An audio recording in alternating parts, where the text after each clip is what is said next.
এই খবরটার পরবর্তীতে যে খবর আছে সেটা হলো ভোটের দিন মার্কিন দূতাবাস থেকে 4 বিভাগে যাবে ইন্ডিপেন্ডেন্ট প্রতিনিধি দল। যেমনটা বলছিলেন যে নির্বাচন কমিশনারের সাথে বৈঠকের পরে এই সিদ্ধান্তটাই আসলে হয়েছে, যেখানে বলা হয়েছে যে ক্লায়েন্ট রাজি হয়েছে। তুমি আসতে পারবে তো সময়ের মধ্যে? এত চিন্তা করো না, আমাদের অনেক সময় আছে।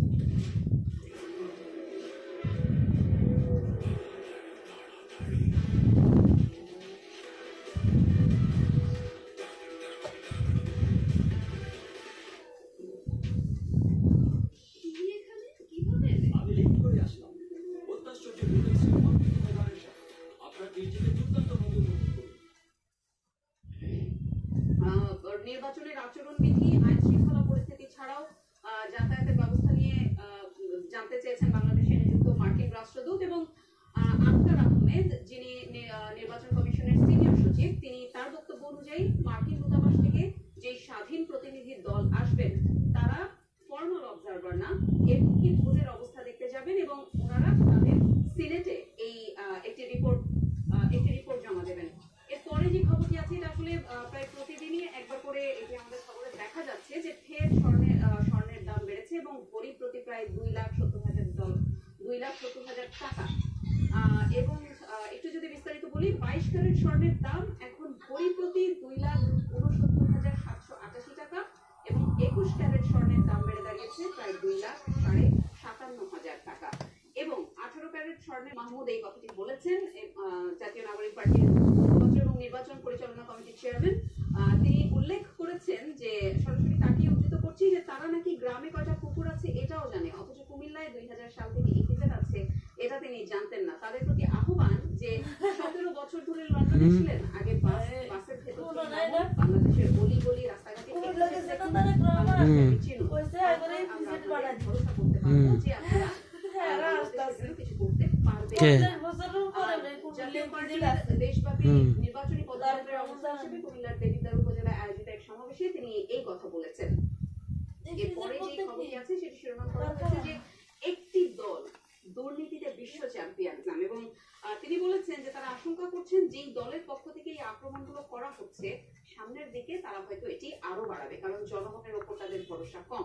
যেহেতু 11 দলের পক্ষে গণজোয়ার তৈরি হয়েছে, সেই জনজোয়ারকে তাদের প্রতিদ্বন্দ্বীরা ভয় পাচ্ছে, ফলে বল প্রয়োগের মাধ্যমে নির্বাচনে একটা বাধা সৃষ্টি করার চেষ্টা করছে। এবং এই কথাটা তিনি বলেছেন আজ বিকেলে ঢাকার বাড্ডায় নির্বাচনী প্রচার শেষে বিএনপিকে উদ্দেশ্য করে। গতকাল যেটা আপনারা জানেন যে হাবিবুল্লাহ বাহার কলেজে নাসিরউদ্দিন পাটোয়ারির উপর ডিম নিক্ষেপের একটা ঘটনা ঘটেছে, যেটিকে এনসিপি হামলা বলে দাবি করছে এবং সেটিকে ইঙ্গিত করেই আসলে এই কথাগুলো তারা বলেছে। এই ছিল এখনকার লাইভ পাতায়। আমরা একটু মূল পাতায় ফেরত যেতে চাই। মূল পাতায় ফেরত গেলে আমরা আজকে যে খবরগুলো প্রকাশিত হয়েছে, বিস্তারিত প্রতিবেদনগুলো প্রকাশিত হয়েছে সেগুলোর দিকে একটু দেখাতে চাই। প্রথমেই যে খবরটা দেখা যাচ্ছে, 1.5 বছরেও উদ্ধার হয়নি লুট হওয়া হাজারেরও বেশি অস্ত্র, নির্বাচন নিয়ে উদ্বেগ, নির্বাচনের নিরাপত্তা নিয়ে উদ্বেগ। আসলে বাংলাদেশের জুলাই গণঅভ্যুত্থানের সময় পুলিশের কিছু বিপুল পরিমাণে গোলাবারুদ এবং আগ্নেয়াস্ত্র লুট হওয়ার মতো ঘটনা ঘটেছিল এবং সেগুলো এখনো আসলে পুরোপুরি উদ্ধার করতে পারেনি আইন শৃঙ্খলা রক্ষাকারী বাহিনীর সদস্যরা। এই বিষয়ে আসলে প্রতিবেদনটা প্রকাশিত হয়েছে, যেখানে বলা হয়েছে যে বড় ধরনের একটা ঝুঁকি তৈরি হতে পারে আসন্ন নির্বাচনে, নিরাপত্তা সংক্রান্ত ঝুঁকি।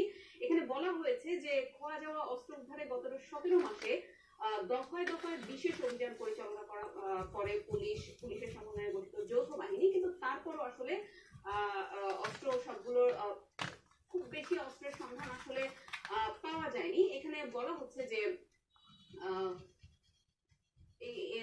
এই খবরটাতে কি ধরনের অস্ত্র লুট হয়েছিল, কি কি অস্ত্র লুট হয়েছে এবং কতগুলো অস্ত্র উদ্ধার হয়েছে সেই বিষয়ে আসলে বিস্তারিত আলোচনা আছে। এখানে বলা হচ্ছে যে হামলাকারীরা তখন সব মিলিয়ে প্রায় 5,500 আগ্নেয়াস্ত্র, তো সংখ্যা ছিল আসলে 3,619টি এবং সেই সঙ্গে লুটকারীরা প্রায় 4,56,418 রাউন্ড গোলা বারুদও নিয়ে গিয়েছিল এবং এইসব অস্ত্রের মধ্যে আছে চাইনিজ রাইফেল, বিভিন্ন ধরনের বন্দুক, সাব মেশিন গান বা যেটাকে আমরা এসএমজি বলি, লাইট মেশিন গান বা এলএমজি, পিস্তল, শটগান, গ্যাস গান সহ আরো নানা ধরনের অস্ত্র ছিল বলে পুলিশের পক্ষ থেকে জানানো হয়েছে। এবং সবচেয়ে আশঙ্কার বিষয় যেটা, লুটের অস্ত্র এখন চলে গেছে অপরাধীদের হাতে এবং সেটা আসলে কিছু ঘটনার পরিপ্রেক্ষিতে প্রমাণ পাওয়া যাচ্ছে, যেমন গত বছরের এপ্রিল মাসে চাঁদাবাজির অভিযোগে খুলনা থেকে আটক 2 ব্যক্তির কাছে পুলিশের ব্যবহৃত 2টি পিস্তল এবং একটি শটগান এবং বেশ কিছু গুলি উদ্ধার করে আইন শৃঙ্খলা রক্ষাকারী বাহিনী। এবং তখন পুলিশের পক্ষ থেকে জানানো হয়েছিল যে আটক ব্যক্তিরা যেই অস্ত্র ব্যবহার করছিলেন সেটা আসলে গণঅভ্যুত্থানের সময় লুট করা হয়েছিল যেসব অস্ত্র, সেই অস্ত্র ব্যবহার করেই তারা আসলে এই ধরনের সন্ত্রাসী কর্মকাণ্ড যেন নির্বাচনের মাঠে এবং নির্বাচন প্রচারণার সময় এবং নির্বাচন চলাকালীন পুরোটা সময়ে এই ধরনের অস্ত্র যেন কোথাও ব্যবহার না হয় সেই দিকে তাদের একটা বাড়তি মনোযোগ থাকবে।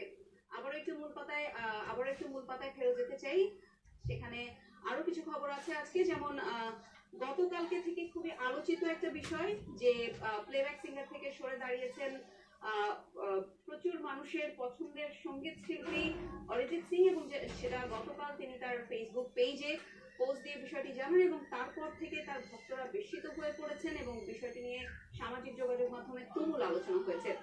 তিনি লিখেছেন তিনি প্লেব্যাক গান থেকে আসলে বিদায় নেবেন, কিন্তু সঙ্গীতের সঙ্গে তার সম্পর্ক অটুট থাকবে এবং শিল্পী হিসেবে তিনি কাজ করে যাবেন, এটিও তিনি বলেছেন। যেটা জানা যায়, অনুরাগ বসু চলচ্চিত্র নির্মাতা, তিনি তার অনেকগুলো সিনেমায় অরিজিৎ সিং গান করেছেন এবং অনুরাগ বসু উদ্ধৃতি দিয়ে বলি, ভারতীয় সময় সকাল 9:45 নাগাদ রানওয়ের পাশেই বিমানটি বিধ্বস্ত হয় এবং সেটিতে আগুন লেগে যায়।